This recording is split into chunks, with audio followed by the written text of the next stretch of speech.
Recently, General Manager Tony Mazzucco had the chance to tour a few of the Norwood school buildings with school officials. He was able to check on the condition of the schools and see improvements that are being done in-house that save the town money. One of my first stops on my tour was the high school, which is almost 10 years old and absolutely beautiful. The building is in great shape. They have a great regular maintenance program, and the staff there keep the building looking new. Usually buildings like that, they say, have a 50-year lifespan, so it's crazy to think that our high school is almost at 20 years, or almost at 20% of its expected lifespan at 10 years, but the building looks just like it opened yesterday, and kudos to the facilities department there for continuing to do the great work that they do.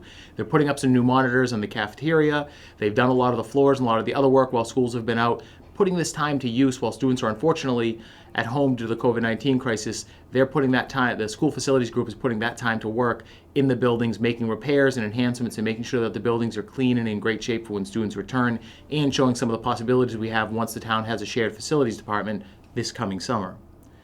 One of the other buildings I happened to go to was the Oldham Elementary School. Now, we all have opinions on which our favorite elementary school is in Norwood, so I won't say which one my favorite is, but I do happen to live near the Oldham, and it's definitely one of the best, although they're all great elementary schools that we have. There were two projects going on at the Oldham. One in particular was some painting work, painting some Mustang blue throughout the hallways that the staff were able to finally get to now that they had some time with school not in session. They were also making some emergency repairs to the outside of the building, which not only repaired a leak and some storm damage for a few weeks ago at a cost of under $1,000, but also enhanced the look of the building as well. It's a great example of a small project that if we had to contract out would have cost the town many times more than that, but our crew in-house was able to do it for under $1,000. When we begin sharing facilities resources and directing more resources and more funds towards our facilities, we'll be able to do more and more projects like this. It was a great project. It was a small project done, saved the town a lot of money, and was done just as good, if not better, than if we'd contracted it out. And it's a great example of what we'll be able to do as we continue to share resources and centralize the facilities functions going forward. Finally, I was able to visit the Callahan school, and what a great amount of work is getting done there. One of the most interesting things they're doing there is they installed faucets that are no-touch, designed to be no-touch or low-touch faucets, replacing some older faucets that you had to hold on to, and they also installed no-touch drinking fountains. So they were able to find, at a relatively low cost, it was around $20 each, attachments to the water fountains. We all remember as kids growing up, going to the water fountain and having to hold the button and sort of slurp from the fountain.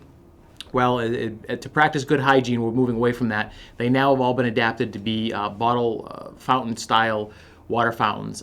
Our facilities crew was able to go in and to do that at just the cost of the faucets, which were about $20 a piece. It's another great example of the work being done by the NPS facilities team throughout all of our schools while schools are shut down due to the COVID emergency, but it's also an example of what's to come in all of our buildings, town buildings and school buildings, and all the different things we're going to be able to do going forward, saving the taxpayers money, investing more money in our facilities, and keeping our buildings in great shape.